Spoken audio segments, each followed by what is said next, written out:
Welcome back to What Arty Noobs with General Disturbance. This is the GW E100, the Tier 10 German SPG, and we're located on the south spawn of Mines. And the name of the commander is Firehawk 0212.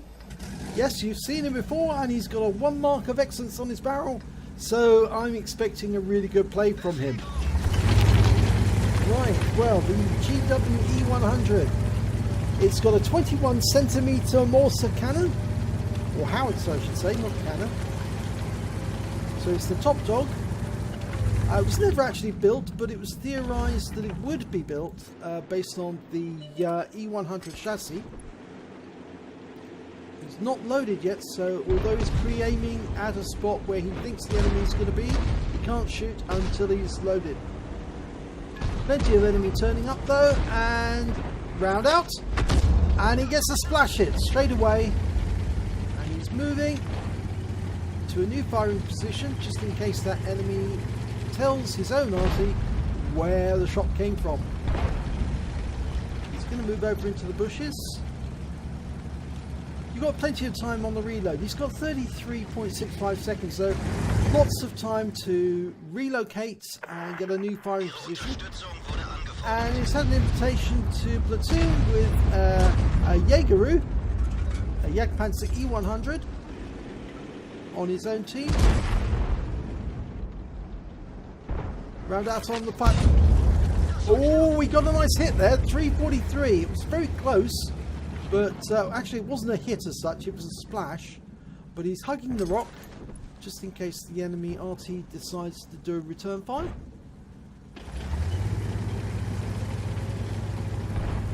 It's a good practice on the Arty above tier 7 to relocate after every shot. You've got so long to wait until the reload goes in. You might as well find a new firing position so the enemy can't counter battery you.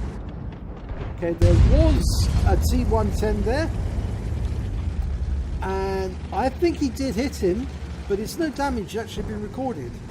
He did go unsighted just before the shot was fired, but you can see there's a vehicle up on the hill. It's been stunned, and I think that's the target he was looking at. I'm pretty certain.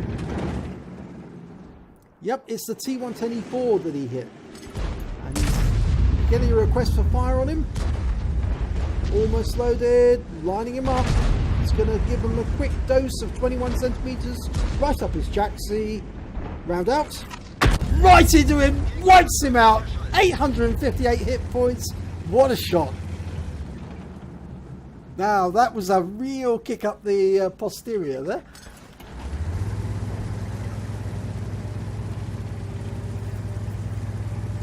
Still a few more seconds for reload. That's why this position is actually quite good, because you can actually attack tanks that are trying to defend the hill entrance. Unfortunately, he can't get shots on any more up there, but there is a 907 over here who's actually going up onto the plateau at the back, and if he's going to do that, well, Firehawk's going to put a round in, and he wiped the 907 out. He's gone. So that's 2 kills he's got now.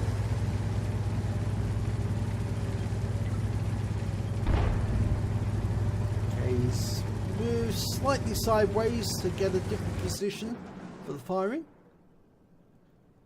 There is a 2684 up there, and another. It's the same pattern he hit before, actually, funnily enough.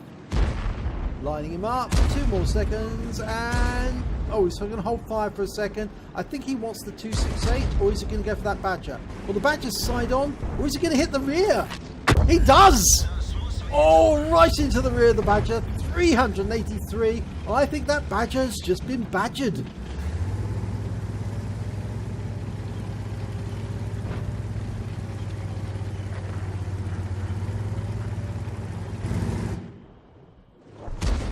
Now, he can't hit that IS-7, but he can hit that T92 HMC. It's his opposite number. He now knows where he is and where he's been located. It's more than likely he's going to pull back before he shoots, but I think Firehawk's going to fire the round in, and no, it went long.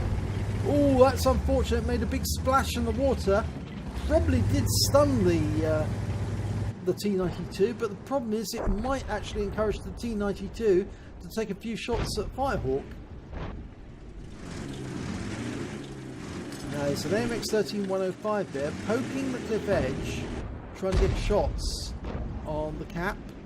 There are quite a few tanks in the cap area, and Firehawk's now going to try for the 268, or is he going to go for the... Oh, there's the Badger again. He would be hitting the Badger on the side if he did. I think he's been delayed by something. Fires around at the 268 and he gets a hit. Definitely got a hit on the 268 because the shell disappeared. There was no explosion whatsoever.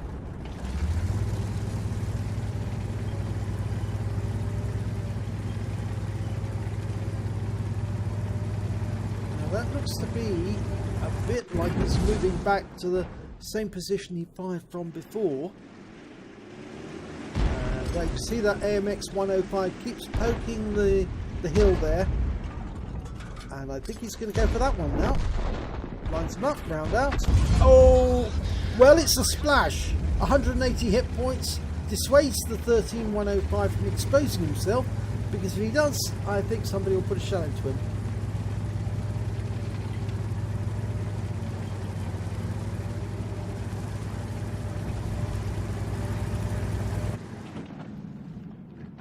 Seconds to reload.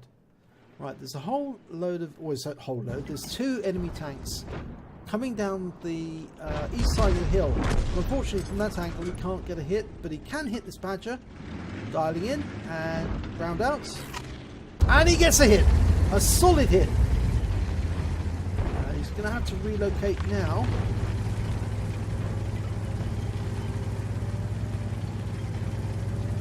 And I think what he's going to do this time, he's going to try and pick a position so we can attack those tanks coming down the east side.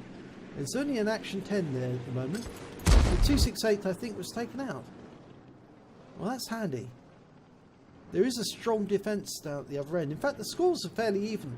But that Action 10 is using those steps there. Oh, 411 hit points.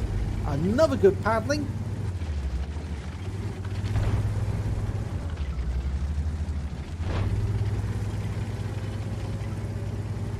Now, if he can repeat that, it'll make it easy for the T57 to take that Action 10 out of the game. It's getting ready. He needs to indicate his target. You use your T key to tell everyone that's what you're going for. I do it almost as a matter of habit to indicate my targets to my team. Lets them know when the shells are coming in. And that's another 461 hit points. Another long stun in the Action 10. It's going to make him very vulnerable to that T57 Heavy. And yes, he just took another big hit. 369 hit points. He's down to 19% of his health. I think the next shot might be the last. Oh, it was. But it was the it was the Object 430U actually who got the last shot there. And Firehawk's going to have another look for that T92. Fires around him blind. No result. So he may have hit it. It might still be there.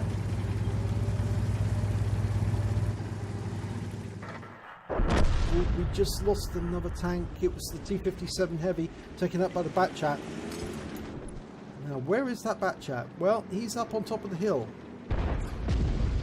There's the Badger. And it's got a red line there. You can see that obviously something is obstructing the field of fire. And I think it may be the Newcastle towers. They actually do obstruct a lot of places that you could previously shoot at.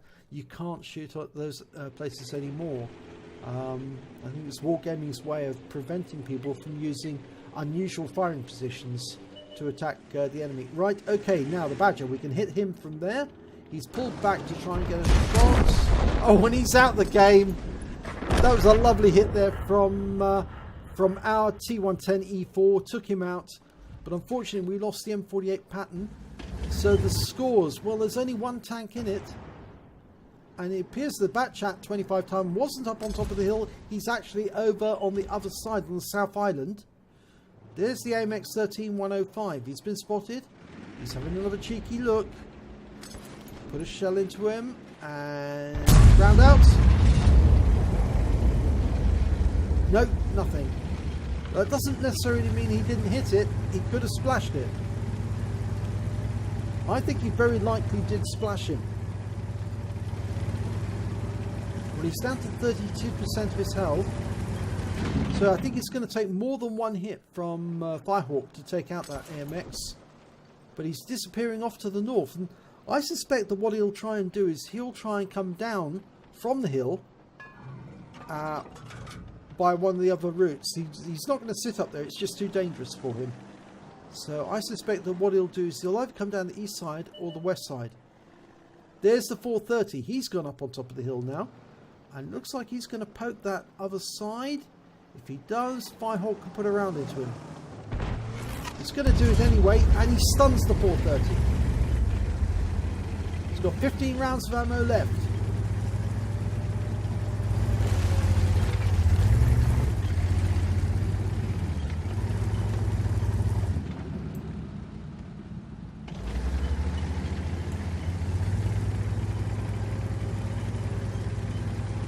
That's half of his ammo capacity used up already, because he carries 30 rounds in total. Oh, that somebody else went down. It was the Strib 103B. He was taken out by the Gorilla 15. And they're in a bit of a tight situation now. Oh, gets a splash hit there on the 430. 49 hit points, more stun. And this time he was turning to see if he could shoot at the Batchat 25 ton. He's actually got quite close. The T110E4, I think, is facing towards the west now. And the position that Firehawk's taken is to support him, just in case that Batchat comes around the corner. But in the meantime, he's going to have a go at the Count's battery. Fires a round in. No, nothing yet. But there's the Batchat 25 ton. He's been killed. Taken out by the Object 430, who's sitting at the base of the hill. And the enemy has just lost their M48 Patton as well. Made the mistake of coming under the fire of the Progetto.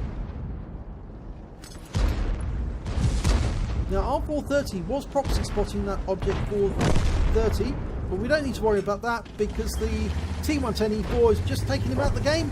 And the enemy just lost their 13105. He did go to the east side of the map to try and make his way down that way, and it failed for him because he came across the object. In fact, he came across the Progetto again, and that Progetto is a Unicum player.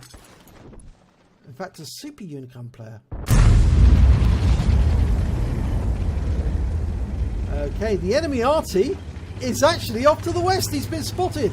The Progetto's going for him. And there's only 2 tanks left on the enemy team, and they're both in the west. The Object 430 is going for the cap. The enemy just lost their Gorilla 15. And they're about to lose their T92 because Firehawk's going to have a go at him. Here we go.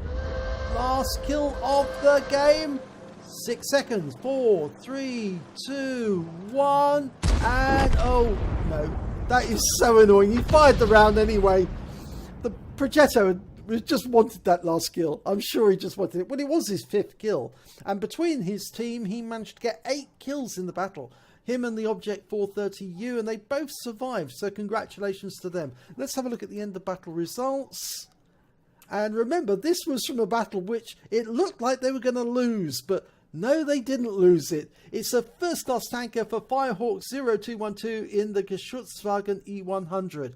He also managed to get a Bruiser medal for getting at least 5 critical hits. He got 19, and a Gore's medal for doing more damage, exceeding 8 times the hit points of his own vehicle. And lastly, a Confederate, because he hit more of the enemy than anyone else. At least 6 tanks taken out by others. So let's have a look at the team scores. Well, he did get the highest damage on his team. He managed to get 5,401 hit points of damage, but he didn't pick up the high caliber. That's odd. He should have picked up the high caliber by all rights, but for some reason he's not showing it. Now that may be because there was some team damage. I don't know. We'll have a look later.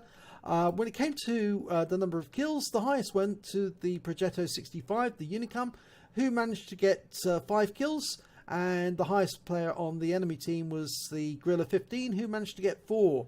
When it came to kills, GW E100, Firehawk managed to get 2, so that's fairly decent. Now let's have a look at the XP. Well, base XP, he came 4th on the table with 943. Again, it was the Object 430 and the Progetto who were top of the scoreboard. That particular platoon did very nicely indeed. So let's have a detailed report. Well, 19 shots fired, 7 direct hits, 7 penetration, 9 splash, damage of 5,401 hit points, all at more than 300 meters. Now, surprisingly, even though that should have been the high caliber, it wasn't, and there's no team damage showing at all, so maybe it wasn't 20% of the enemy hit points, and that's probably why he didn't get it. He hit 10 of the enemy but only killed 2 of them, so that's 8 that he needed for the Confederate. He did stun assistance damage of 1,078 hit points of 14 stuns. On a premium account, he earned 76,349 credits, and after ammunition resupply, he still had 36,829 credits. So he made a healthy profit because he was doing a lot of damage around the battlefield. He received 9 bonds for awards and 10 for the actual battle itself. So he took away 19 bonds from that battle alone. Really good earner. He also earned 1,414 XP, and it was ×2 for the first victory of the day, so he actually took away 2,829. So that was a pretty good battle for the GW E100, and thank you very much for sending in this replay, Firehawk. I very much enjoyed it. You're certainly putting out a lot of damage, and you were moving about, relocating a lot of the time, and I'm surprised that the enemy T-92 didn't try to counter battery you at least once, but you did very well to avoid it. And the win rate for that battle was 6051, which is very much Super Unicum scale, so keep doing that, and I'm sure your name is going to be right at the top of the leaderboard. So if you enjoyed this replay, please give it a like and do subscribe to our channel, and hopefully it'll be your replay that I'll be featuring in the next video.